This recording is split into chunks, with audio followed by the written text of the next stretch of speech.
देखल कई आतंकवादी के पहचानावा पापी पाकिस्तानावा ले लेल कई जानावा दागी दिल कई गोली सीनावा पापी पाकिस्तानावा ले लेल कई जानावा दागी दिल कई गोली सीनावा पापी पाकिस्तानावा ले लेल कई जानावा दागी दिल कई गोली सीनावा।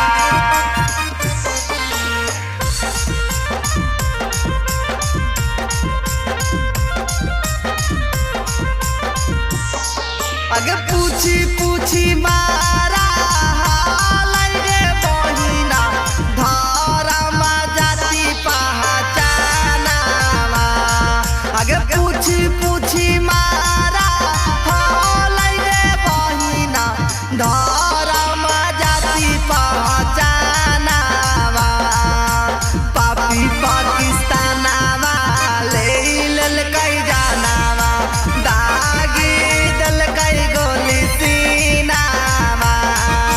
पापी पाकिस्तानावा ले लेल कई जानावा दागी दिल कई गोली सीनावा पापी पाकिस्तानावा ले लेल कई जानावा दागी दिल कई गोली सीनावा।